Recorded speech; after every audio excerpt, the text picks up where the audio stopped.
৪৫ বছর পর শহীদ জিয়া হত্যার রহস্য উন্মোচনের সুযোগ। খুনি মুজাফফরকে জিজ্ঞাসাবাদে গুরুত্বপূর্ণ তথ্য পাওয়ার আশা।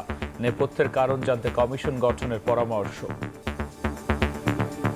কেন এই হত্যাকাণ্ড ঘটলো, এখানে কোনো ষড়যন্ত্র আছে কিনা, কোনো বিদেশি ষড়যন্ত্র ছিল কিনা, এইগুলো আবার নতুন করে সামনে আসার একটা সুযোগ সৃষ্টি হয়েছে। জাতীয় হোক আন্তর্জাতিক হোক, একটি কমিশন গঠনের মধ্য দিয়ে আসল যে মোটিভটা ছিল মানুষের কাছে স্পষ্ট হওয়া দরকার।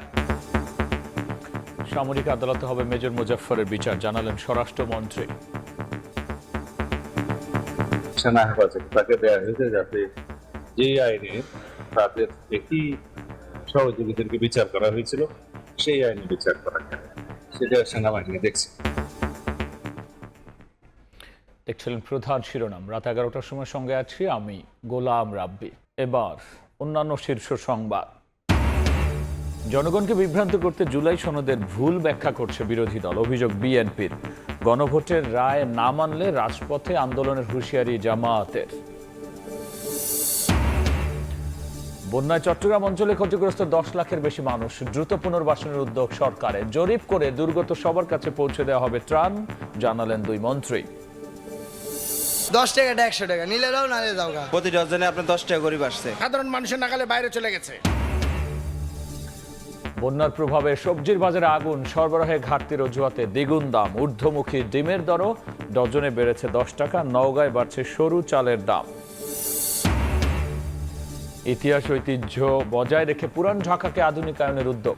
প্রকল্পের খসড়া পরিকল্পনা কমিশনে।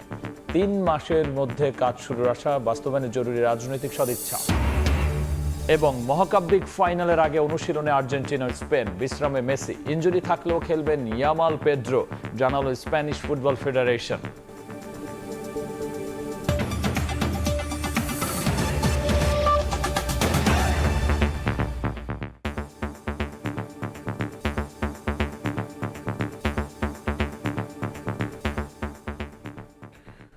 সাবেক সেনা কর্মকর্তা মোজাফফর হোসেন গ্রেফতারের মধ্য দিয়ে শহীদ প্রেসিডেন্ট জিয়াউর রহমান হত্যার অজানা রহস্য সামনে আসার সুযোগ তৈরি হয়েছে বলে মনে করেন বিশ্লেষকরা। এক্ষেত্রে জাতীয় বা আন্তর্জাতিক কমিশন গঠনের পরামর্শ দিচ্ছেন তারা। বিশ্লেষকরা বলছেন, মোজাফফরকে জিজ্ঞাসাবাদের মাধ্যমে শহীদ জিয়া হত্যার নেপথ্যের অনেক গুরুত্বপূর্ণ তথ্য সামনে আসতে পারে। ফারুক ভের অবিনের রিপোর্ট। বাংলাদেশের রাজনৈতিক ইতিহাসে এক রক্তাক্ত অধ্যায় 1981 সালের 30 মে। চট্টগ্রাম সার্কিট হাউজে সেদিন ভারী বুট আর গুলির আওয়াজে ভাঙে ভোরের নিস্তব্ধতা। রাষ্ট্রের তখনকার সর্বোচ্চ ব্যক্তি প্রেসিডেন্ট জিয়াউর রহমানকে হত্যা করে বিপথগামী একদল সেনা সদস্য। পরে সামরিক আদালতে বিচার করা হয় 18 সেনা কর্মকর্তার, যাদের 13 জনকে মৃত্যুদণ্ড আর বাকিদের সাজা দেওয়া হয় বিভিন্ন মেয়াদে। তবে জিয়াউর রহমান হত্যার পর পালিয়ে যান সেই সেনাদলে থাকা 2 মেজর, যাদের একজন মুজাফফর হোসেনকে দীর্ঘ 45 বছর পর বৃহস্পতিবার রাজধানীর বনানী থেকে গ্রেফতার করা হয়। পরে তাকে সেনাবাহিনীর কাছে হস্তান্তর করে গোয়েন্দা পুলিশ। মুজাফফর হোসেনের বিচারিক প্রক্রিয়া কেমন হতে পারে জানালেন সুপ্রিম কোর্টের আইনজীবী ও সাবেক এই সেনা কর্মকর্তা। তার এখানে 2টা অফেন্স ট্রাই হবে। একটা হলো সে পলাতক, আর একটা হলো 1981 সালের প্রেসিডেন্ট জিয়ার হত্যাকাণ্ড। নতুন যে কোড অফ এনক্রি হবে, সেই কোড অফ এনক্রি খুঁজে বের করবে আগের কোড অফ এনক্রিতে 1981 সালের হত্যাকাণ্ডের সময় তার সম্বন্ধে কি ফাইন্ডিংস আছে, কি সুপারিশ রয়েছে, সেই সুপারিশ অনুযায়ী তখন তার বিচার হবে। জিয়াউর রহমান হত্যাকাণ্ডে নেপথ্যের অনেক রহস্য এখনো অমীমাংসিত। সেজন্য উত্তরহীন প্রশ্নগুলোর জবাব পেতে কমিশন গঠনের পরামর্শ বিশ্লেষকদের। তারা বলছেন, মুজাফফরকে জিজ্ঞাসাবাদের মাধ্যমে বেরিয়ে আসতে পারে অনেক অজানা ও গুরুত্বপূর্ণ তথ্য। বিচারিক রায় কার্যকর করার আগে তাকে একটা প্রপার ইন্টারোগেশন দরকার, এবং এই ইন্টারোগেশনের মধ্য দিয়ে এই হত্যাকাণ্ডের আসল যে মোটিভটা ছিল, ষড়যন্ত্রের পিছনে কারা যুক্ত ছিলেন, দেশি বিদেশি কারা যুক্ত ছিলেন, এটি সঠিকভাবে শনাক্ত করার খুবই প্রয়োজন। জাতীয় হোক আন্তর্জাতিক হোক, একটি কমিশন গঠনের মধ্য দিয়ে মানুষের কাছে স্পষ্ট হওয়া দরকার। উনি কেন পালিয়ে গেলেন, জেনারেল মঞ্জুর আসলে তার মোটিভ কী ছিল, কেন এই হত্যাকাণ্ড ঘটলো, এখানে কোনো ষড়যন্ত্র আছে কিনা, কোনো বিদেশি ষড়যন্ত্র ছিল কিনা, না নিছক মিউটিনি, এইগুলো আবার নতুন করে সামনে আসার একটা সুযোগ সৃষ্টি হয়েছে। একটা কথা যে সামনে আসে যে জেনারেল মঞ্জুরকে অ্যালেজলি প্রেসিডেন্ট এরশাদ তাকে হত্যাকাণ্ড ঘটিয়েছে, যে সে যাতে কোনো কিছু বলতে না পারে। উনি কি বলতে চেয়েছিল, অন্য কোনো ঘটনা আছে কিনা, সেইটা মেজর মোজাফফর যদি জেনে থাকেন উনি হয়তো বলতে পারেন। বিশ্লেষকরা বলছেন, প্রতিহিংসার জন্য নয়, বরং ন্যায় বিচার প্রতিষ্ঠা ও জাতীয় আস্থা পুনর্গঠনের জন্য প্রয়োজন প্রকৃত সত্য অনুসন্ধান। ফারুক ভিয়া, রবিন, সময় সংবাদ, ঢাকা। এদিকে স্বরাষ্ট্রমন্ত্রী সালাউদ্দিন আহমদ বলেছেন, শহীদ রাষ্ট্রপতি জিয়াউর রহমানের হত্যা জড়িত সাবেক সেনা কর্মকর্তা মোজাফফর হোসেনের বিচার সেনা আদালতে করা হবে। দুপুরে কক্সবাজারে সাংবাদিকদের প্রশ্নের জবাবে এ কথা বলেন তিনি। রাষ্ট্রপতি জিয়াউর রহমানের হত্যাকাণ্ডের সাথে জড়িত একজন পলাতক আসামি, সেনাবাহিনীর সাবেক মেজর মুজাফফর গোপন অবস্থায় ছিল, লুকিয়ে ছিল বা পলাতক ছিল।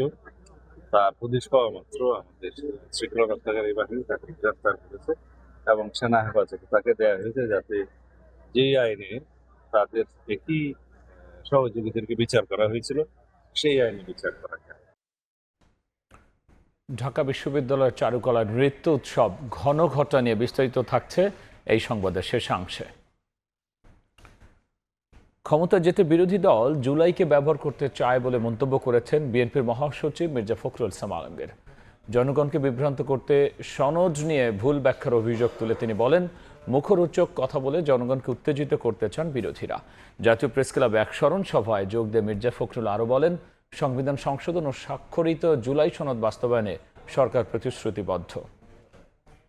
জাতীয় সনদ 2025-এ স্বাক্ষর করছে। 2025-এর অক্টোবরে জাতীয় সংসদ ভবন চত্বরে অন্তর্বর্তী সরকার ও সব দলের প্রতিনিধির অংশগ্রহণে স্বাক্ষরিত হয় জুলাই জাতীয় সনদ। বিএনপি ক্ষমতায় আসার পর থেকে বিষয়টি নিয়ে সরকার ও বিরোধী দলের মধ্যে চলছে পাল্টাপাল্টি বক্তব্য। দেশবরেণ্য শিক্ষাবিদ, ঢাকা বিশ্ববিদ্যালয়ের প্রয়াত উপাচার্য অধ্যাপক এমাজউদ্দিন আহমেদের ষষ্ঠ মৃত্যুবার্ষিকী উপলক্ষে স্মরণ সভায় উঠে আসে বিষয়টি। ওনাকে স্মরণ করার জন্য আয়োজনে প্রধান অতিথি ছিলেন বিএনপি মহাসচিব স্থানীয় সরকার মন্ত্রী মির্জা ফখরুল ইসলাম আলমগীর। বক্তব্যে আক্ষেপ করে বলেন, বিএনপি উদার গণতান্ত্রিক দেশ গড়ার স্বপ্ন দেখলেও বিরোধী দল বিভ্রান্তি ছড়িয়ে দেশবাসীকে উত্তেজিত করার পায়তারা করছে। তারা ক্ষমতায় যেতে জুলাইকে ব্যবহার করতে চায় বলেও মন্তব্য করেন তিনি। সম্পূর্ণভাবে ভুল ব্যাখ্যা দেওয়া হচ্ছে যে আমরা জুলাই সনদ বাস্তবায়ন করতে চাই না। আমরা জুলাই সনদ বাস্তবায়ন প্রত্যেকটি অক্ষর আমরা পালন করব, এটা হচ্ছে আমাদের কমিটমেন্ট। গণভোটের একটা অংশ তো আমাদের সঙ্গে কোনো আলোচনাই হয়নি। উচ্চকক্ষে অনুপাতিক হারে ভোট বড় অনুপাতিক হারে যে আপনার প্রতিনিধিত্ব হবে, সেই বিষয়টাতে আমরা কখনোই একমত হইনি। বিরোধী দল যারা আছেন তারা অনেকে বিভিন্ন রকম মুখরোচক কথা বলে আপনার জনগণকে উত্তেজিত করবার চেষ্টা করছেন।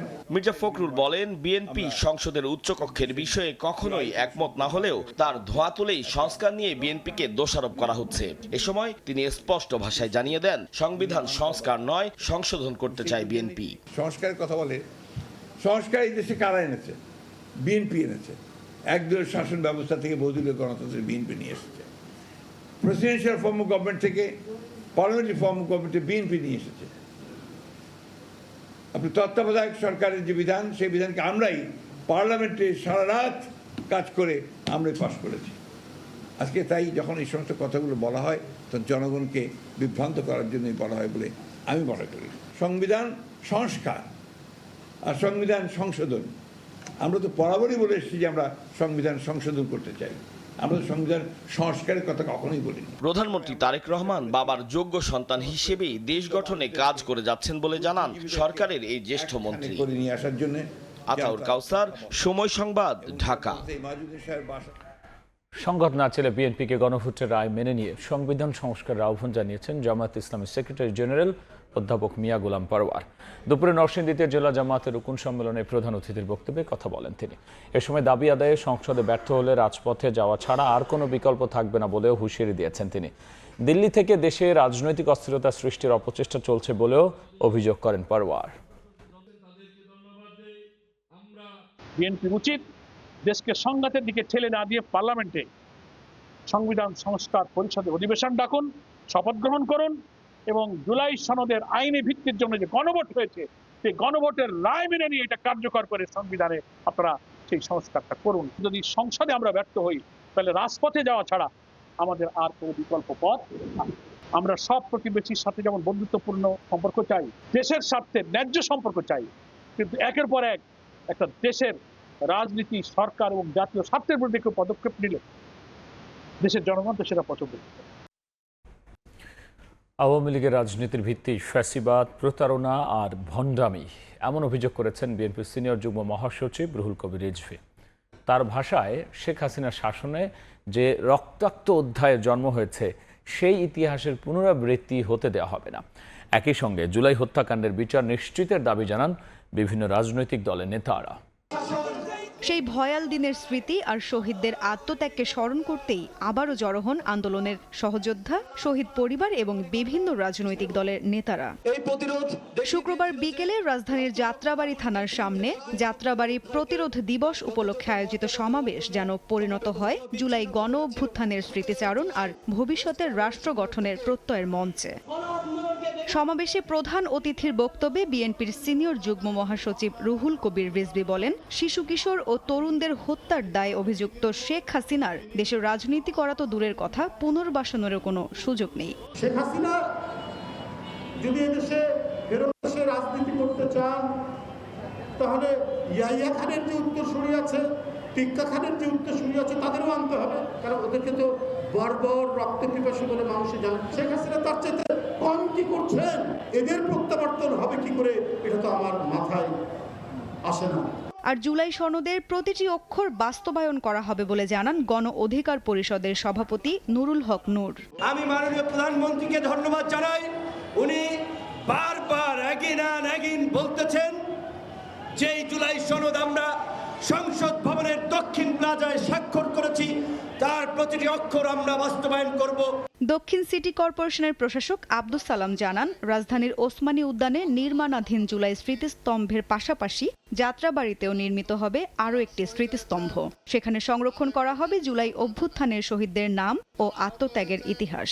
ওসমানী উদ্যানে আর কিছুদিনের মধ্যে আমাদের প্রধানমন্ত্রী জুলাই স্মৃতিস্তম্ভ উনি সেখানে উদ্বোধন করবেন। সিটি কর্পোরেশনের পক্ষ থেকে এইখানেও আমরা স্তম্ভ করে দেবো ইনশাআল্লাহ। শহীদদের আত্মত্যাগের মর্যাদা রক্ষা এবং জাতীয় ঐক্য অটুট রাখতে দ্রুতই জুলাই সনদ বাস্তবায়নের দাবি জানান বক্তারা।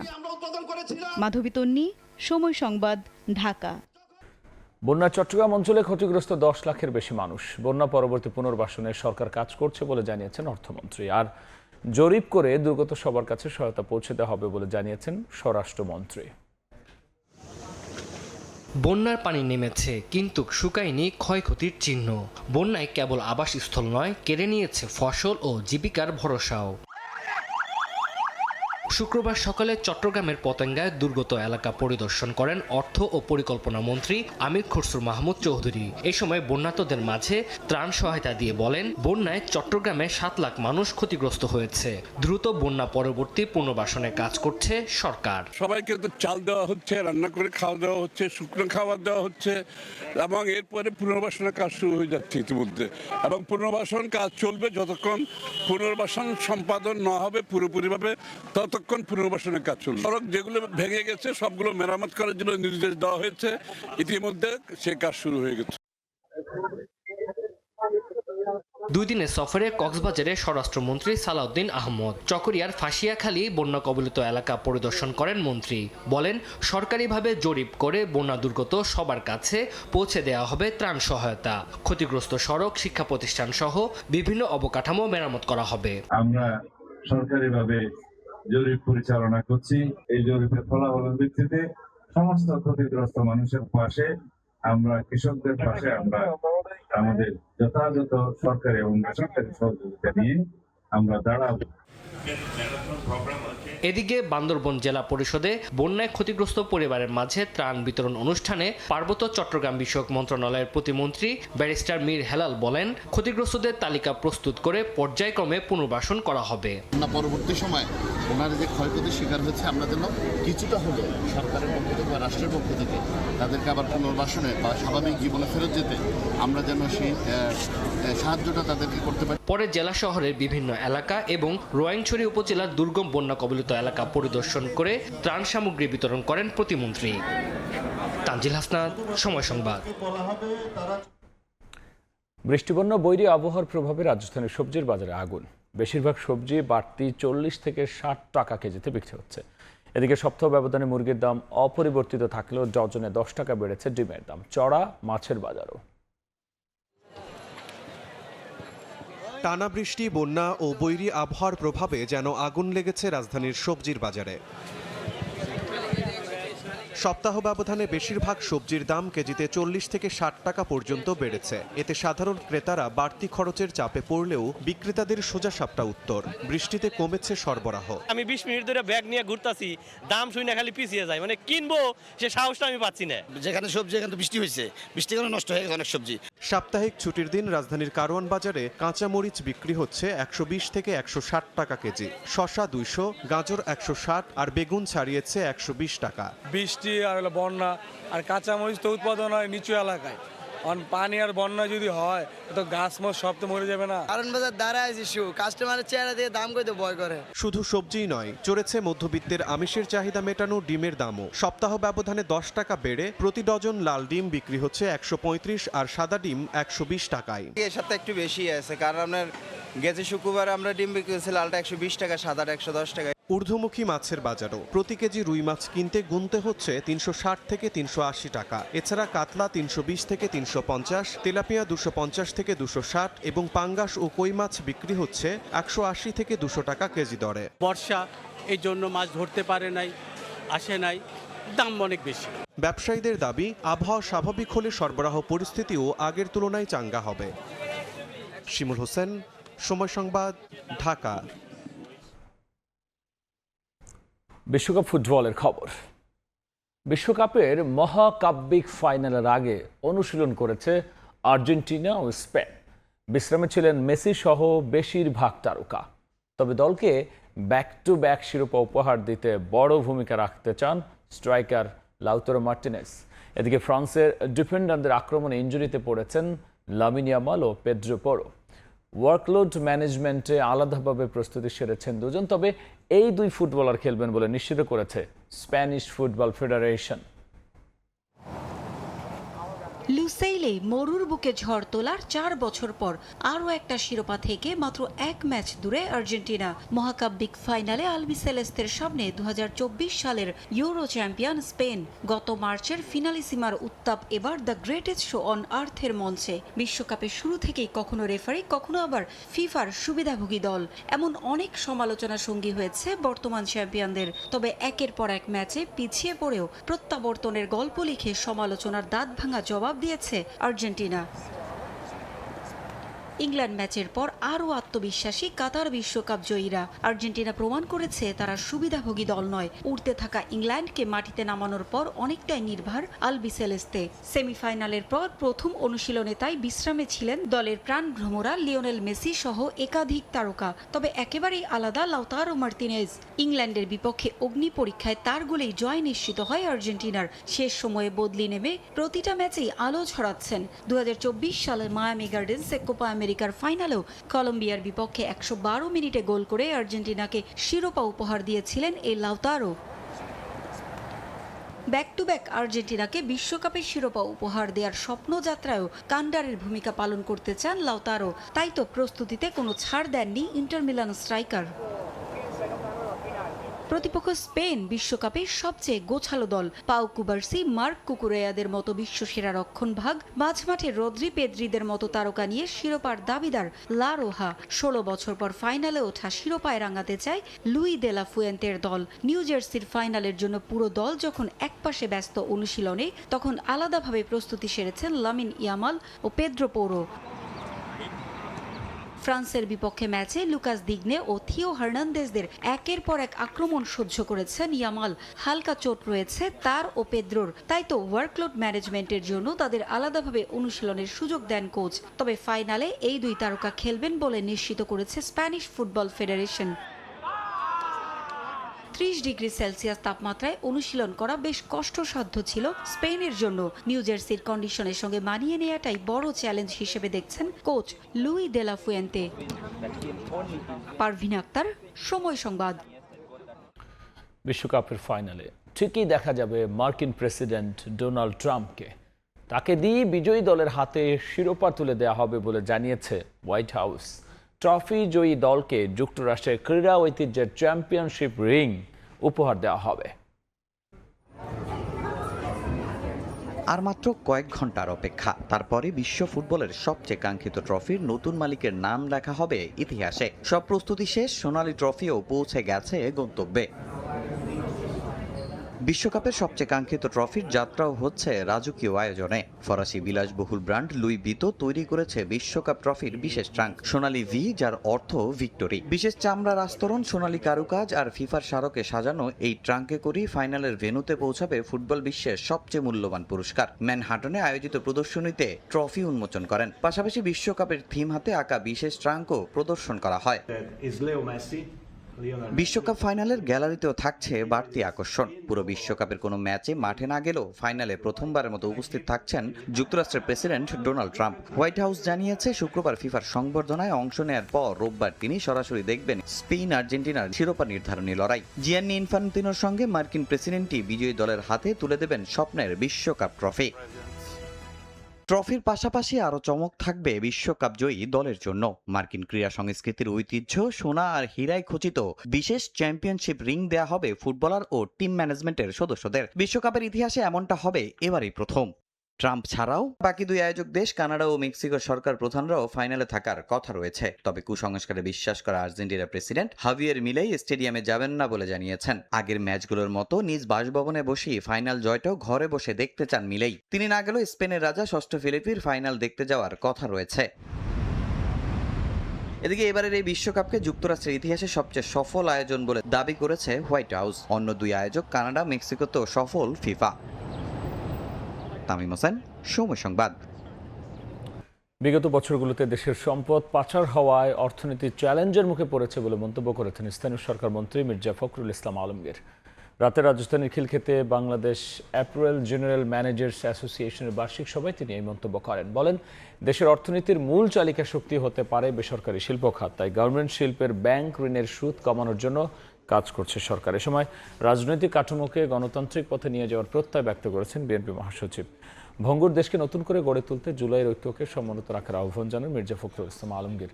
এ সময় তৈরি পোশাক শিল্পের সাথে জড়িতদের সমস্যার সমাধানে সরকার আন্তরিক আছে বলেও জানিয়েছেন তিনি। যে দেশে বেকারের সংখ্যা এত বেশি, সেই দেশে আমাদের সবচেয়ে বেশি যেটা দরকার সেটা হচ্ছে আমাদেরকে ঐক্য গড়ে তুলতে হবে আরও বেশি করে। আর এটা জুলাই মাস, এই জুলাই মাসে কিন্তু আমরা একটা গণ অভ্যুত্থানের মধ্য দিয়ে আমরা একটা রাষ্ট্র যে ব্যবস্থা, সেই ব্যবস্থাকে পরিবর্তনের সুযোগ সৃষ্টি করেছি। আমাদের ছাত্ররা প্রাণ দিয়ে সেই সুযোগ সৃষ্টি করেছে। সুতরাং এই সুযোগ যেন এবার আমরা না হারাই, আমরা যেন এটার উপর ভিত্তি করে আমাদের রাষ্ট্র কাঠামোকে সঠিকভাবে গণতান্ত্রিক পদ্ধতিতে নিয়ে যেতে পারি। একই সঙ্গে আমাদের রাজনৈতিক কাঠামোকেও যেন আমরা গণতান্ত্রিক পদ্ধতি নিয়ে যেতে পারি, সেই চেষ্টা আমাদের করতে হবে। এবার বাণিজ্যের সংবাদ।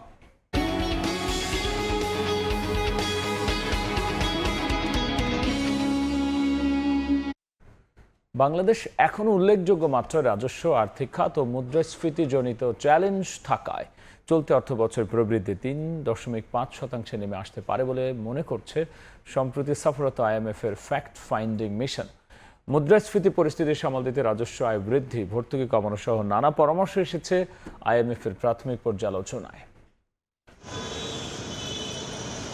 12 থেকে 16 জুলাই পর্যন্ত নতুন ঋণ কর্মসূচির বিষয়ে তথ্য সংগ্রহে আসে IMF এর ফ্যাক্ট ফাইন্ডিং মিশন। নতুন ঋণ কর্মসূচির পরিমাণ এবং এর সঙ্গে যুক্ত সংস্কার শর্ত নিয়ে আগামী কয়েক মাসে আলোচনা হবে বলে জানায় সফরকারী দল।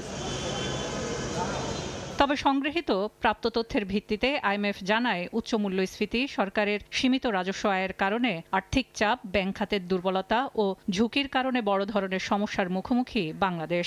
রাজস্ব ও আর্থিক খাতের উপর অব্যাহত চাপের কারণে 2027 অর্থবছরে অর্থনৈতিক প্রবৃদ্ধির হার কমে 3.5% নেমে আসতে পারে এবং মধ্যম মেয়াদে তা 3% নিচে অবস্থান করতে পারে বলে পূর্বাভাস দেওয়া হয়েছে।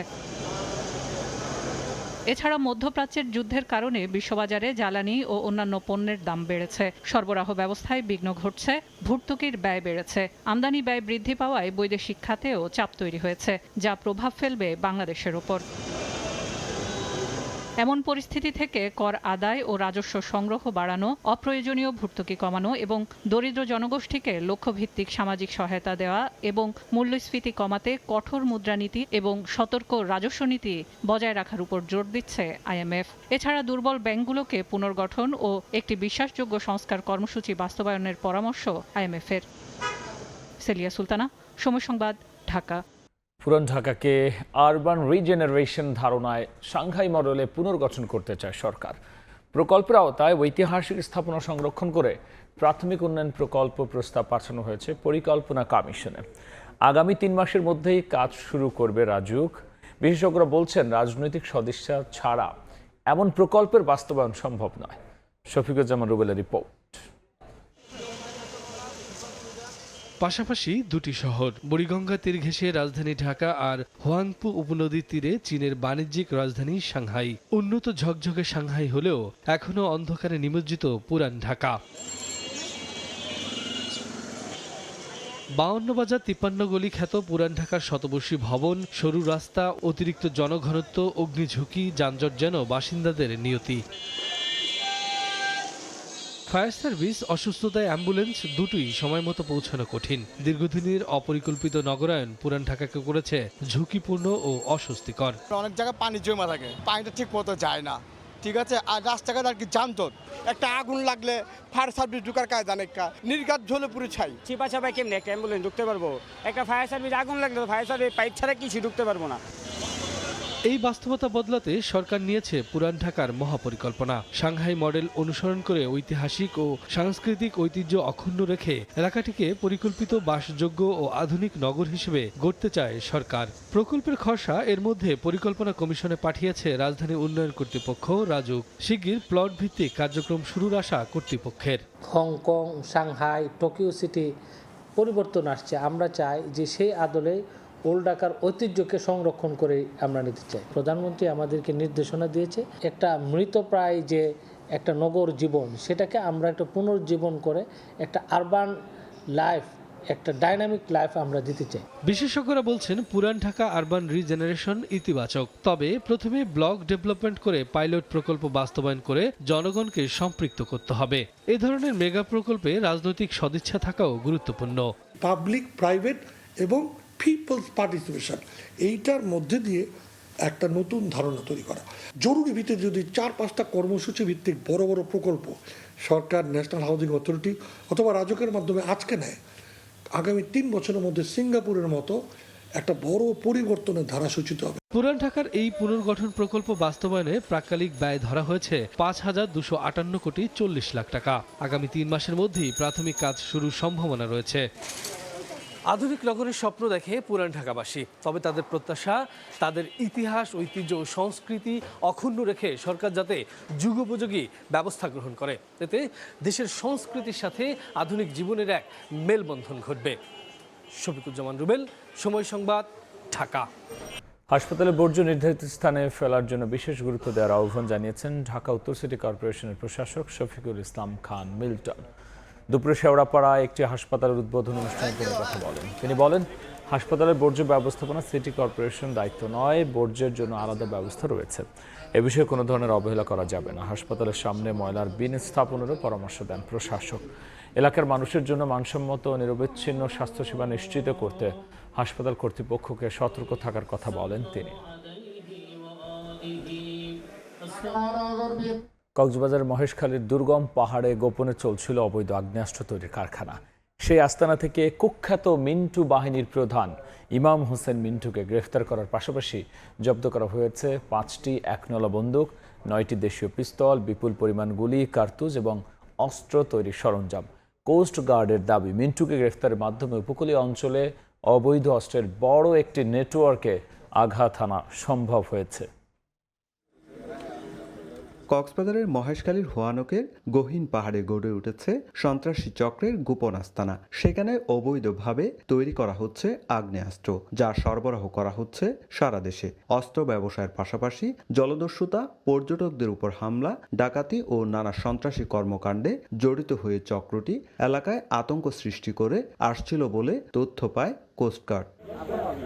কোস্টগার্ড জানায় গোপন আস্তানার তথ্য পেয়ে শুক্রবার 6টি স্টেশনের সমন্বয়ে বিশেষ অভিযান চালানো হয়। অভিযানে পাহাড় ঘেরাও করে তল্লাশি চালিয়ে উদ্ধার করা হয় বিপুল দেশি বিদেশি অস্ত্র, গোলাবারুদ, আগ্নেয়াস্ত্র তৈরির সরঞ্জাম এবং দেশীয় মদ। এ সময় কুখ্যাত মিন্টু বাহিনীর প্রধান মিন্টুকে গ্রেপ্তার করা হয়। অভিযান চলাকালীন 5টি দেশীয় একনলা বন্দুক, 9টি দেশীয় পিস্তল, একটি বিদেশি পিস্তলের ম্যাগাজিন, 20 রাউন্ড তাজা গোলা, 12 রাউন্ড তাজা কার্তুজ, 4 রাউন্ড ফাঁকা কার্তুজ, একটি দেশীয় অস্ত্র, 3 লিটার দেশীয় মদ এবং আগ্নেয়াস্ত্র তৈরির সরঞ্জামাদি সহ কুখ্যাত সন্ত্রাসী মিন্টু বাহিনীর প্রধান মিন্টুকে আটক করা হয়।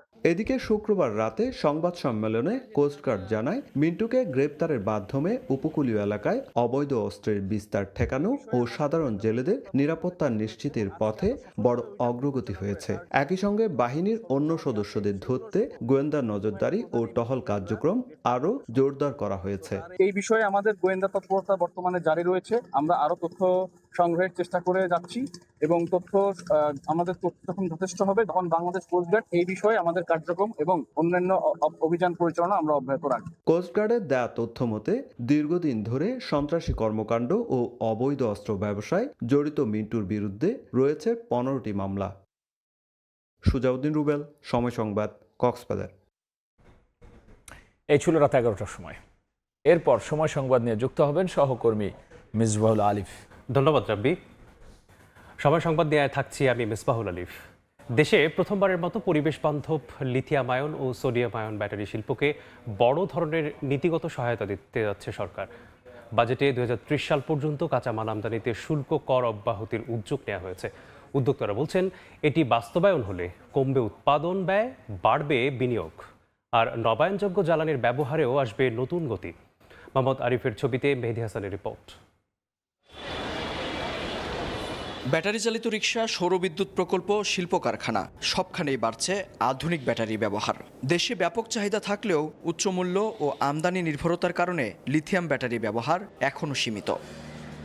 এমন বাস্তবতায় 2026-27 অর্থ বছরের বাজেটে লিথিয়াম আয়ন ও সোডিয়াম আয়ন ব্যাটারি উৎপাদনের কাঁচামাল আমদানিতে 2030 সালের জুন পর্যন্ত শুল্ক কর অব্যাহতির সিদ্ধান্ত নিয়েছে সরকার। একই সঙ্গে পরিকল্পনা রয়েছে 2028 সালের পর কিছু প্রস্তুত পণ্যে বিদ্যমান বেয়াতি সুবিধা তুলে নিয়ে দেশীয় উৎপাদনকে আরও উৎসাহ দেওয়ার। এই শুল্ক কর কমলে একদিকে যেমন উৎপাদন ব্যয় কমবে, অন্যদিকে সম্ভাবনা রয়েছে বাজারে লিথিয়াম ব্যাটারির দামও কমার। আগে যে ব্যাটারি কিনতাম 80,000 টাকা, অর্ধেক দামে যদি পাই তাহলে আমাদের জন্য অনেক ভালো হবে। এদিকে সরকারের এমন উদ্যোগ বাস্তবায়নের জন্য এনবিআরের কর মওকুফ কার্যকরের অপেক্ষায় আধুনিক লিথিয়াম ব্যাটারি উৎপাদনের অন্যতম কেন্দ্র গাজীপুর কালিয়াকৈর হাইটেক পার্কের উদ্যোক্তারা। যদি সরকার সঠিকভাবে এই এসআরও বাস্তবায়নে সিপিসি কোড ব্যবহার করে দেয় তাহলে আমরা লিথিয়াম আয়ন ব্যাটারির যে উৎপাদন আমরা আরো অনেক বৃদ্ধি করতে পারবো। নীতিগত সহায়তা পেলে বাংলাদেশেও আধুনিক ব্যাটারি শিল্প গড়ে তোলা সম্ভব বলে মনে করেন জ্বালানি বিশেষজ্ঞরা। সেক্ষেত্রে শুল্ক কর মওকুফের এই সিদ্ধান্ত আসতে পারে গুরুত্বপূর্ণ ভূমিকায়। পরিবেশবিদরা বলছেন সরকারের এই সিদ্ধান্ত দ্রুত বাস্তবায়ন হলে তার সুফল মিলবে জীববৈচিত্র্যেও। পরিবেশ দূষণ থেকে শুরু করে অর্থনীতিতে আমূল পরিবর্তনের জন্য রিনিউয়েবল এনার্জি একদিকে রেখে পাশাপাশি এই যে ট্যাক্স ফ্রি করলো সরকার, এটার ভালো দিকটা মানুষের কাছে পৌঁছানোটা জরুরি। বিশ্ব যখন লিথিয়াম ব্যাটারি নির্ভর এই প্রযুক্তির দিকে অনেকটা এগিয়ে, দেরিতে হলেও বাংলাদেশ সেই যাত্রায় সামিল হয়েছে। একই সঙ্গে শুল্ক কর অব্যাহতির এই উদ্যোগে একদিকে যেমন শক্তিশালী হবে দেশের ব্যাটারি শিল্প, তেমনি বাড়বে নবায়নযোগ্য জ্বালানির ব্যবহারও। মেহেদী হাসান, সময় সংবাদ, গাজীপুর। বর্ষা মৌসুমে আগ্রাসী হয়ে উঠছে পদ্মা নদী ও আড়িয়াল খাঁ নদ। ভাঙছে পাকা সড়ক, বসতভিটা আর ফসলি জমি। ঝুঁকিতে রয়েছে শিক্ষা প্রতিষ্ঠান এবং হাটবাজার। অনেকেই নিরাপদে সরিয়ে নিচ্ছেন তাদের বসতঘর। এ ক্ষতির শিকার মাদারীপুর ও ফরিদপুরের নদী পাড়ের অনেক বাসিন্দারা।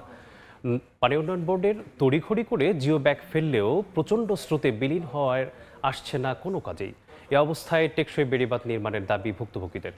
সজল সিদ্ধারকে সঙ্গে নিয়ে সঞ্জয় কর্মকার অভিজাতের রিপোর্ট। ক্যামেরায় ছিলেন শাহাদাত আকুন। জবান সর্দার আড়িয়াল খাঁ নদের ভাঙনে ভিটেমাটি আর ফসলি জমি হারিয়েছেন দুইবার। নিজের জমি না থাকায় চাচার ঘরে এখন শেষ আশ্রয়। সর্বনাশা এই নদের পাড়ে দাঁড়িয়ে পুরনো স্মৃতি মনে করে দিন কাটছে আতঙ্কে। একই গল্প মাদারীপুরের কালকিনির খুনেরচর এলাকার জয়নাল আবিদিন সহ বহু পরিবারের। স্থায়ী বেড়িবাঁধ নির্মাণ না হলে চলতি মৌসুমে বাকি জমিটুকুও হারানোর শঙ্কা তাদের। টানা বৃষ্টিতে জেলার অধিকাংশ নদ নদীর পানি বৃদ্ধি পেয়ে কেড়ে নিচ্ছে মানুষের বহু বছরের স্বপ্ন। প্রতিদিনই একটু একটু করে হারিয়ে যাচ্ছে ঘরবাড়ি, ফসলি জমি, গাছপালা আর জীবিকার শেষ সম্বল। অব্যাহত ভাঙনে অনেকের দিন কাটছে চরম উদ্বেগ উৎকণ্ঠায়। আমার বাড়িঘর 6 বার ভাঙছে, আমি এখন অসহায় হয়ে গেছি। ভাঙার পরে আমার আর জায়গা নেই যে আমি যে ঘর উঠে থাকবো। বর্তমানে আমার চাষার ঘরে আমি থাকতেছি। আগুনে বললে তো আপনার ভিটাটা থাকে, এই নদীতে ভাঙার পরে ভিটাটাও থাকে না, জমি থাকে না।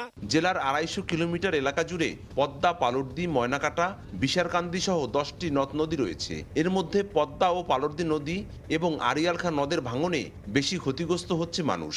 পানি উন্নয়ন বোর্ড বলছে সবচেয়ে বেশি ঝুঁকিপূর্ণ এলাকায় বেড়িবাঁধ নির্মাণের জন্য বরাদ্দ চাওয়া হয়েছে। আর প্রাথমিক পর্যায়ে ভাঙন প্রতিরোধে 28.5 লাখ টাকা ব্যয়ে 8000 বালুর বস্তা ফেলা হচ্ছে।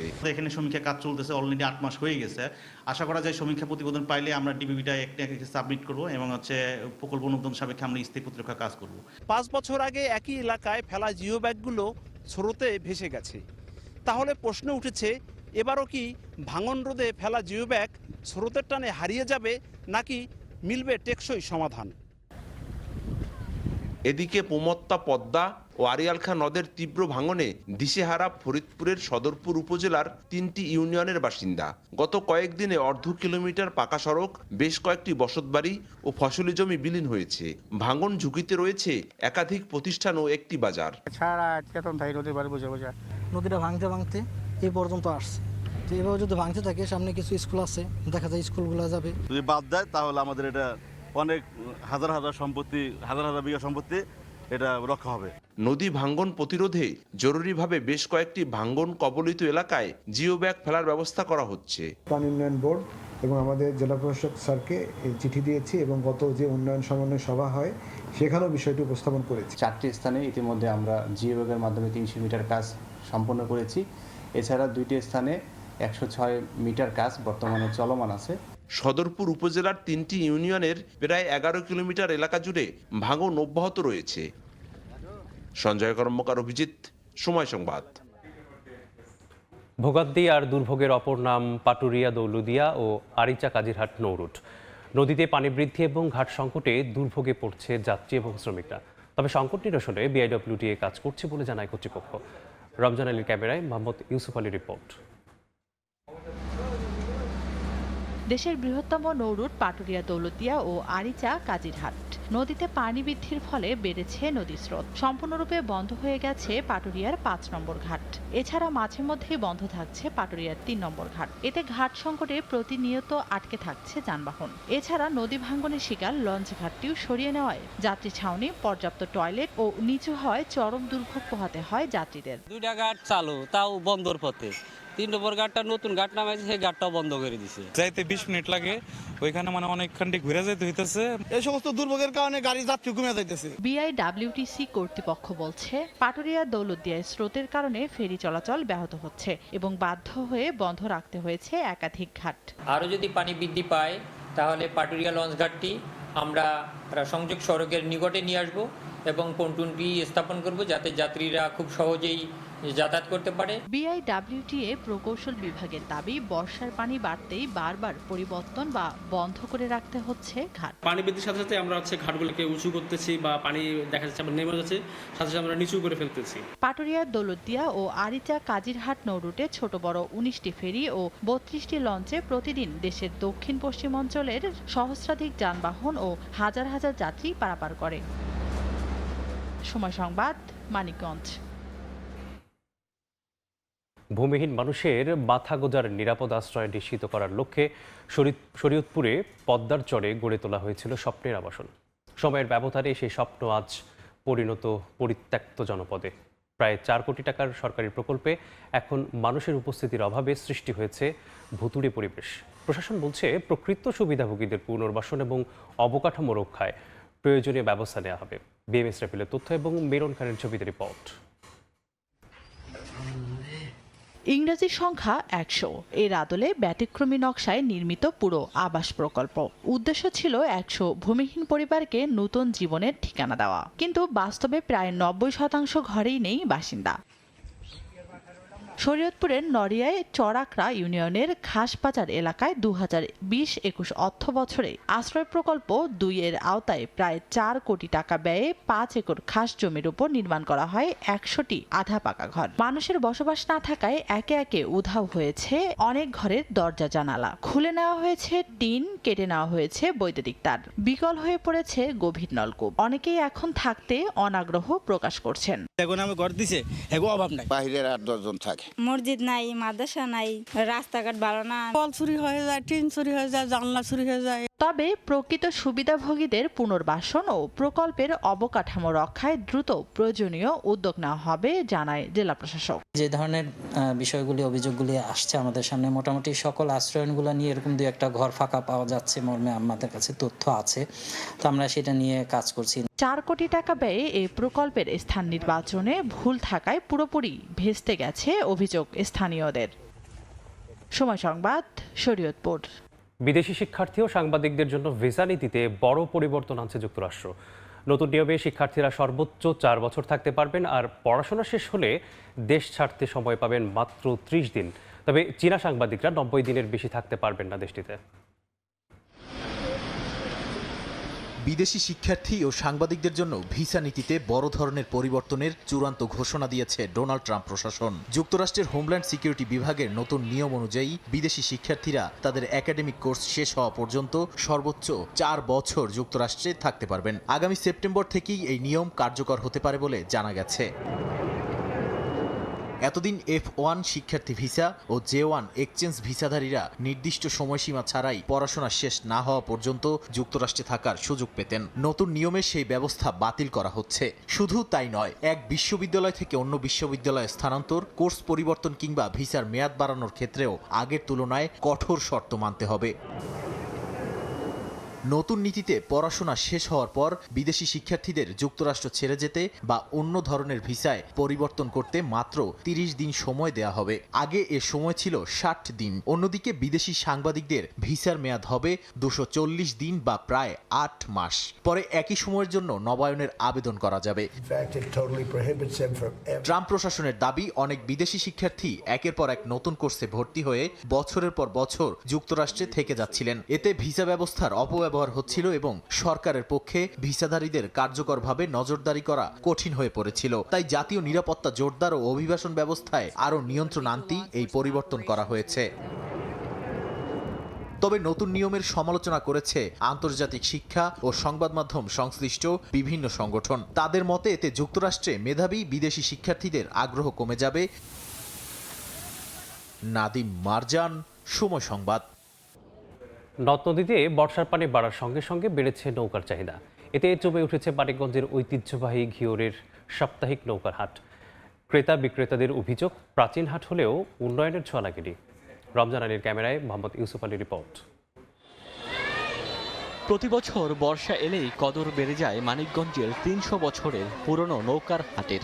সকাল সন্ধ্যা জমজমাট থাকে বেচাকেনা। ছোট ছোট যানবাহনে করে হাটে পৌঁছায় ডিঙি নৌকা, সঙ্গে কাঠমিস্ত্রি ও ব্যবসায়ীরা থাকেন।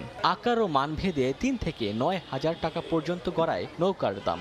আমাকে 12 মাসেই নৌকা ছাড়া আমাকে উপায় নেই। 3000 টাকার কোসাব মনে করেন 6000 টাকা। এখন নৌকার দাম একটু বেশি।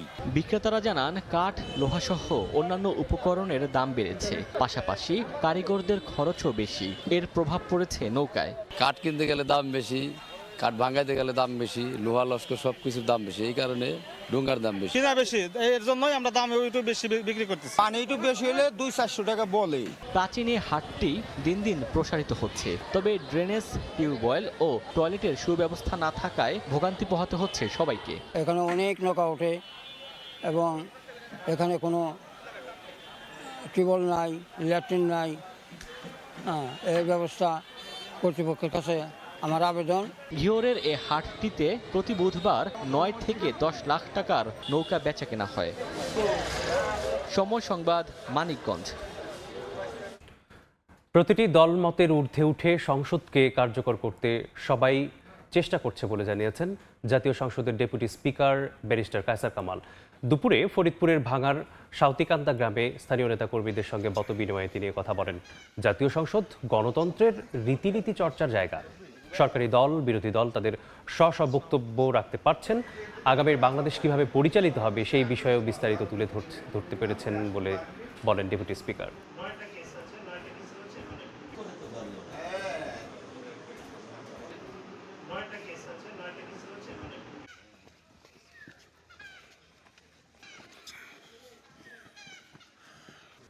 ঝালকাঠিতে সুগন্ধা নদী ভাঙন কবলিত এলাকা পরিদর্শন করেছেন প্রধানমন্ত্রীর স্বাস্থ্য বিষয়ক বিশেষ সহকারী। সকালে শহরের গুরুধাম এলাকায় যান ডক্টর এস.এম. জিয়াউদ্দিন হায়দার। এ সভায় স্থানীয় বাসিন্দাদের সঙ্গে কথা বলেন তিনি। পাশাপাশি ক্ষতিগ্রস্ত বিভিন্ন স্থান পরিদর্শন করে সংশ্লিষ্ট কর্মকর্তাদের প্রয়োজনীয় ব্যবস্থা নেওয়ার নির্দেশনাও দেন তিনি। জনগণের স্বার্থে সরকার সব সময় আন্তরিক বলেও জানান তিনি। যে কারণে এই উদ্যোগ নিয়েও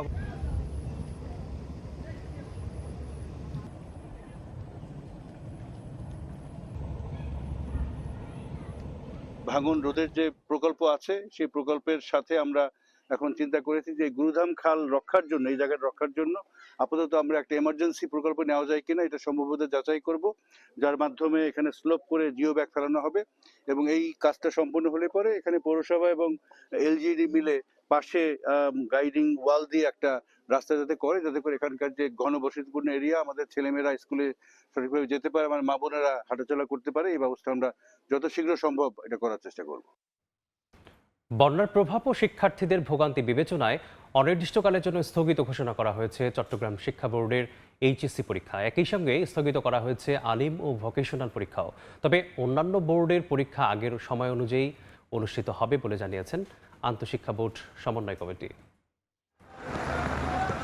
এবারের বর্ষায় স্মরণকালে ভয়াবহ বন্যার সাক্ষী হল চট্টগ্রাম। বৃষ্টিপাতে ভেঙেছে ৪৩ বছরের রেকর্ড। নাকাল ছিল বন্দর নগরী। এরই মধ্যে চলছে এইচএসসি পরীক্ষা। বৈরী পরিস্থিতিতে চরম দুঃসময় পার করছেন দুর্গত অঞ্চলের পরীক্ষার্থীরা। কখনো হাঁটু জল, কখনো বা কোমর পানি মারিয়ে উপস্থিত হয়েছেন পরীক্ষার হলে। বিশেষজ্ঞরা বলছেন এমন পরিস্থিতি শুধু শিক্ষাক্ষেত্রেই বিপর্যয় আনেনি, প্রভাব পড়েছে ছাত্রছাত্রীদের মানসিক অবস্থাতেও।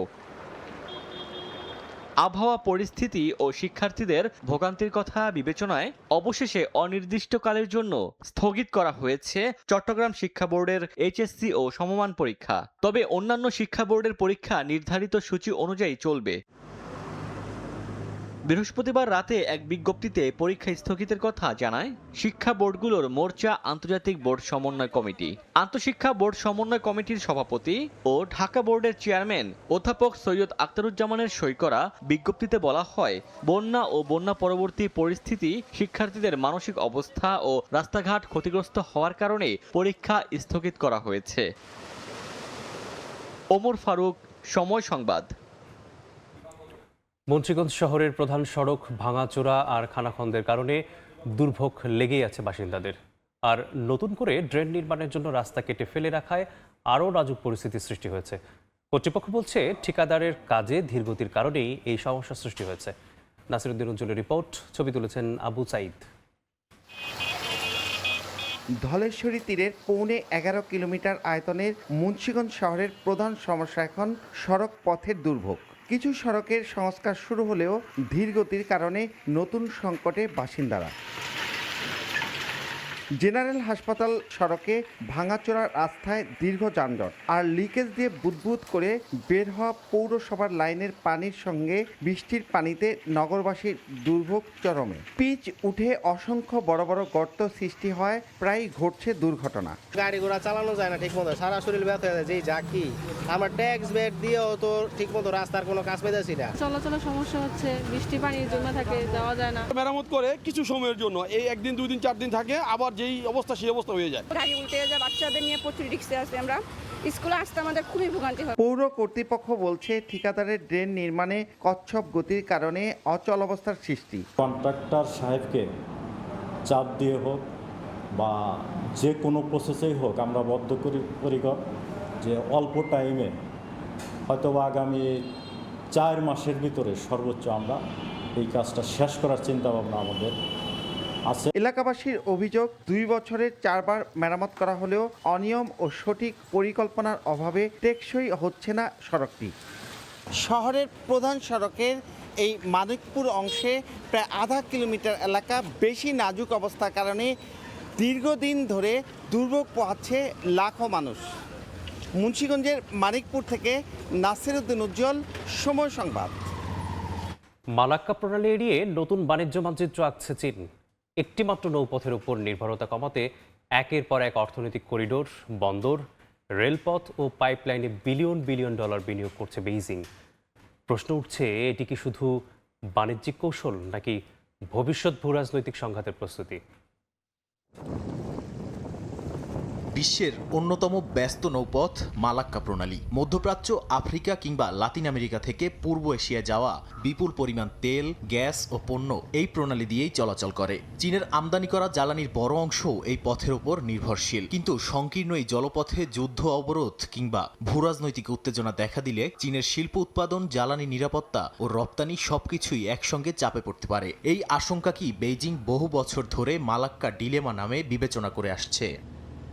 এই ঝুঁকি থেকেই চীনের নতুন কৌশল করিডর হেজিং, মানে সমুদ্রপথের পাশাপাশি এমন একাধিক বিকল্প সংযোগ গড়ে তোলা যাতে একটি পথ বন্ধ হলেও পুরো সরবরাহ ব্যবস্থা থেমে না যায়। মিয়ানমারের কিয়াকফিউ বন্দর থেকে ইউনান পর্যন্ত তেল গ্যাস পাইপলাইন, পাকিস্তানের গোয়াদর বন্দর থেকে শিনজিয়াং পর্যন্ত চীন পাকিস্তান অর্থনৈতিক করিডর, মধ্য এশিয়া হয়ে ইউরোপে রেল সংযোগ সবই এই একই কৌশলের অংশ। বিনিয়োগকারী যেমন ঝুঁকি কমাতে সব অর্থ এক জায়গায় রাখেন না, তেমনি চীনও এখন সব বাণিজ্য জ্বালানি একটিমাত্র পথে নির্ভরশীল রাখতে চাইছে না।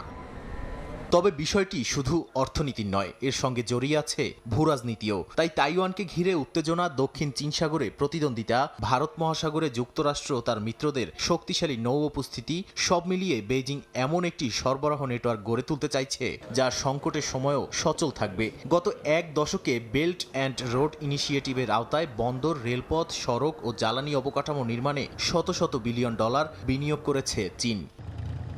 এই কৌশলে লাভবান হতে পারে পাকিস্তান, মিয়ানমার, মধ্য এশিয়া ও দক্ষিণ পূর্ব এশিয়ার কয়েকটি দেশ। একই সঙ্গে ভারত মহাসাগর ও ইউরেশিয়ায় আরও শক্তিশালী হবে চীনের অর্থনৈতিক উপস্থিতি। অন্যদিকে ভারত, যুক্তরাষ্ট্র এবং মালাক্কা কেন্দ্রিক কৌশলগত বাস্তবতাও নতুন করে হিসাব কষতে বাধ্য হবে। প্রশ্ন হচ্ছে, এই নতুন কৌশলে বাংলাদেশের অবস্থান কোথায়? বিশ্লেষকদের মতে বঙ্গোপসাগরকে ঘিরে চীনের দীর্ঘমেয়াদী পরিকল্পনায় বাংলাদেশের গুরুত্বও বাড়ছে। একসময় ভারতকে নিয়ে প্রস্তাবিত BCIM করিডর রাজনৈতিক কারণে থমকে গেলেও এখন বেইজিং বাংলাদেশ, মিয়ানমার, চীন অর্থনৈতিক করিডরের ধারণা সামনে আনছে। লক্ষ্য দক্ষিণ পশ্চিম চীনকে আরও দ্রুত বঙ্গোপসাগরের সঙ্গে যুক্ত করা এবং আঞ্চলিক বাণিজ্য ও সরবরাহ নেটওয়ার্ককে শক্তিশালী করা। নাদিম মারজান, সময় সংবাদ। আবারও বিশ্বকাপ প্রসঙ্গ। গোল্ডেন বুট, গোল্ডেন বল, এমনকি এবারের মৌসুমের ব্যালন ডিওরও জিততে পারেন লিওনেল মেসি। রোববার আলবেচেলেস্তারা যদি স্পেনকে হারায় আর এলেমেন্টেন সে জয়ে নেতৃত্ব দেন, তাহলে ব্যালনের হিসেবেও এগিয়ে যাবেন সর্বশেষ মৌসুমে ইউরোপিয়ান কোনো ক্লাবে না খেলা এই ফুটবলার। বিশ্বের 18 নম্বর লিগ MLS-এ খেলেও কি ইউরোপিয়ান ফুটবলের সবচেয়ে প্রেস্টিজিয়াস পুরস্কার ব্যালন ডিওর জেতা সম্ভব? লিওনেল মেসি হয়তো এমন অসম্ভবকেই সম্ভব করার অপেক্ষায়। বিশ্বকাপের আগে ইন্টার মায়ামি তারকাকে নিয়ে এমন আলোচনা হয়তো হাস্যরসের জন্ম দিত। তবে 19 জুলাই যখন দরজায় করা নাড়ছে, তখন সে আলোচনা এখন talk of the town. Golden ball কিংবা বুটের সাথে ব্যালনের হিসেবেও নিজের নাম জুড়ে দিয়েছেন আর্জেন্টাইন মহাতারকা। ব্যালন জয়ের দৌড়ে থাকা বাকিদের সঙ্গে তুলনা করলে বিষয়টা স্পষ্ট হবে আরও। এই যেমন হ্যারি কেইন ইউরোপিয়ান গোল্ডেন বুটের পাশাপাশি পূরণ করেছেন ডোমেস্টিক ট্রেবল, তবে অর্জন নেই চ্যাম্পিয়ন্স লিগে। বিশ্বকাপেও তার যাত্রা থামিয়েছেন লিওনেল মেসি নিজে। টানা যেতে পারে কিলিয়ান এমবাপ্পেকেও। লা লিগা আর চ্যাম্পিয়ন্স লিগে সর্বোচ্চ স্কোরারের নেই কোনো দলগত অর্জন। মেসিকে টপকে সুযোগ আছে বিশ্বকাপ গোল্ডেন বুটের, তবে ব্যালনের বিবেচনায় পিছিয়ে যাবেন আর্জেন্টিনা বিশ্বকাপ জিতলে। ব্যালনের দৌড়ে মেসির কাছাকাছি থাকার যোগ্য দাবিদার হয়তো লামিনে ইয়ামাল, তবে LM10কে টপকাতে হলে ফাইনালে দলের শিরোপা জয়ে রাখতে হবে গুরুত্বপূর্ণ ভূমিকা। একই অবস্থা তার সতীর্থ রদ্রির। ইম্প্যাক্ট বিবেচনায় দুর্দান্ত, তবে ক্লাবের হয়ে মলিন একটা মৌসুম কাটিয়েছেন ইনজুরি থেকে ফেরা স্প্যানিশ মিডফিল্ডার। এবার ফেরা যাক দ্য গ্রেট লিওনেল মেসি আলোচনায়। মায়ামির হয়ে ২৮ ম্যাচে ৪৮ গোল ইনভলভমেন্ট ব্যালনের আলোচনায় ধোপে টিকবে না ঠিকই, তবে বিশ্বকাপে দলের অর্জনে তার ভূমিকা বাকিদের থেকে করেছে পুরোপুরি আলাদা। ফাইনালে ওঠা আর্জেন্টিনা টুর্নামেন্টে গোল করেছে মোট ১৯টি, যেখানে মেসির একার অবদানই ১২টাতে। চলতি আসরের একমাত্র ফুটবলার হিসেবে অবদান রেখেছেন দলের ৫০% বেশি শটে। ৫৯ শট ইনভলভমেন্ট, ৩৪টা নিজে নিয়েছেন, চান্স ক্রিয়েট করেছেন আরও ২৫টা। আর এই তালিকায় আর্জেন্টিনার হয়ে দ্বিতীয় স্থানে থাকা খেলোয়াড়ের নাম ম্যাকঅ্যালিস্টার। শটস ইনভলভমেন্ট মাত্র ১৮, মেসির সঙ্গে ব্যবধানটা ৪১। ব্যক্তিগত নৈপুণ্যে ২০২২ বিশ্বকাপকেও ছাড়িয়ে যাবার অপেক্ষায় LM10। এই সংখ্যা প্রমাণ ক্যারিয়ার সেরা বিশ্বকাপ আসর পার করছেন এই ফুটবলার। লন্ডনে আগামী ২৬শে অক্টোবর ঘোষণা করা হবে ৭০তম ব্যালন জয়ীর নাম। এর আগে ১৯ তারিখেই জানা যাবে কার হাতে উঠছে বিশ্বকাপের গোল্ডেন বুট আর বল। সব পক্ষে আসলে ক্যারিয়ারের ৯ম ব্যালন জেতার দৌড়ে লিওনেল মেসি। অবশ্য সর্বজয়ী এই ফুটবলারের জন্য এসব কেবলই সংখ্যার হিসেব মাত্র। সাব্বির মিথুন, সময় সংবাদ। ফাইনালে রেফারি পক্ষপাতিত্ব না করলে বিশ্বকাপ জয়ের দ্বার প্রান্তে স্পেন। রেফারিং নিয়ে কড়া সমালোচনা করে ফাইনালের আগে এমন বিস্ফোরক মন্তব্য করেছেন বার্সেলোনা ক্লাবের সভাপতি ওয়ান লাপোর্তা। তার কাছে ফাইনালের স্পষ্ট ফেভারিট লা রোহারা। লাপোর্তা আরও বলেন, মেসি ফুটবলের অতীত আর ইয়ামাল উদীয়মান নক্ষত্র। আর্জেন্টিনা ফিফার সুবিধাভোগী দল। ইনফ্যান্তিনোর মেসি প্রীতি, মাঠে আলবি সেলেস্তেদের পক্ষে রেফারির এক পেশে আচরণ, এমন অনেক গুঞ্জন স্ক্যালোনি বাহিনীকে নিয়ে। এবার সে বিতর্কে ঘি ঢাললেন বার্সেলোনার প্রেসিডেন্ট হুয়ান লাপোর্তা। তার বিস্ফোরক মন্তব্য, ফাইনালে রেফারি পক্ষপাতিত্ব না করলে দ্বিতীয় শিরোপা জিততে চলেছে স্পেন। এমনকি এই মুহূর্তে লিওনেল মেসি এবং লামিন ইয়ামালের মধ্যে ইয়ামালকেই এগিয়ে রাখছেন বার্সা বস। মেসিকে সেরা মানলেও লামিনকে ফুটবলের উদীয়মান তারকা মনে করেন তিনি। রেফারির হাতে যদি ম্যাচের নিয়ন্ত্রণ থাকে, রেফারি যদি সৎ হয় এবং মাঠে ন্যায্য আচরণ করে, স্পেনের বিশ্বকাপ জেতার সম্ভাবনা খুব বেশি। মেসি সর্বকালের সেরা, ৩৯ বছরে এসেও সে খুব দুর্দান্ত খেলছে। তবে লামিন ফুটবলের ভবিষ্যৎ ও এক অবিশ্বাস্য প্রতিভা। দুজনেই আমাদের ক্লাবের জন্য গর্বের। ফাইনালে আর্জেন্টিনা আগ্রাসী খেলবে আর স্পেনও রক্ষণে শক্তিশালী। একটা ভালো ফাইনালের অপেক্ষায় আছি। শুধুমাত্র ইংল্যান্ডের বিপক্ষে ম্যাচেই ৩১টি মেজর ফাউল করেছে আর্জেন্টিনা, তবে কার্ড দেখানো হয়েছে কেবল ৩টি। ফাউলের বিশ্লেষণ নিয়ে রিপোর্ট করেছে যুক্তরাজ্যের সংবাদ মাধ্যম টেলিগ্রাফ। তবে মেসিও জানান, এসব কোনো কিছু নিয়েই ভাবছে না তার দল। সমালোচনায় কান না দিয়ে পুরো দলের মনোযোগ এখন ফাইনালে। দলটা নিজেদের প্রমাণ করেই এতদূর এসেছে এবং ধারাবাহিক সফলতা বজায় রেখেছে। এদিকে ইনজুরির কারণে মাঠে নামা নিয়ে সব শঙ্কা উড়িয়ে অনুশীলন করেছে ইয়ামাল। ফাইনালে শুরুর একাদশেই থাকবেন এই রাইট উইঙ্গার। স্পেনের দ্বিতীয় নাকি আর্জেন্টিনার শিরোপার হালি পূরণ, রুদ্ধশ্বাস ফাইনালের অপেক্ষায় ফুটবল বিশ্ব। স্পেনের স্কোয়াডে থাকা বার্সার ৮ ফুটবলারই দুর্দান্ত ফর্মে আছেন। আর্জেন্টাইনরাও সবটা উজাড় করে দিতে প্রস্তুত। ফাইনাল ঘিরে উত্তাপ ছড়াচ্ছে নিউ ইয়র্কের মেটলাইফ স্টেডিয়ামে। নাজমুল হাসান পুলক, সময় সংবাদ। এ পর্যায়ে শীর্ষ সংবাদগুলো জানিয়ে দিচ্ছি আরেকবার। করে মুজাফফর ধরা পড়ায় শহীদ জিয়ার হত্যার রহস্য উন্মোচনের সুযোগ, জাতীয় বা আন্তর্জাতিক কমিশন গঠনের পরামর্শ, সামরিক আদালতে হবে বিচার, জানালেন স্বরাষ্ট্রমন্ত্রী। জনগণকে বিভ্রান্ত করতে জুলাই সনদের ভুল ব্যাখ্যা করছে বিরোধী দল, অভিযোগ বিএনপির। গণভোটের রায় না মানলে রাজপথে আন্দোলনের হুঁশিয়ারি জামায়াতের। এবং বন্যায় চট্টগ্রাম অঞ্চলে ক্ষতিগ্রস্ত 10 লাখেরও বেশি মানুষ, দ্রুত পুনর্বাসনের উদ্যোগ সরকারের। জরিপ করে দুর্গত সবার কাছে পৌঁছে দেওয়া হবে ত্রাণ, জানালেন দুই মন্ত্রী।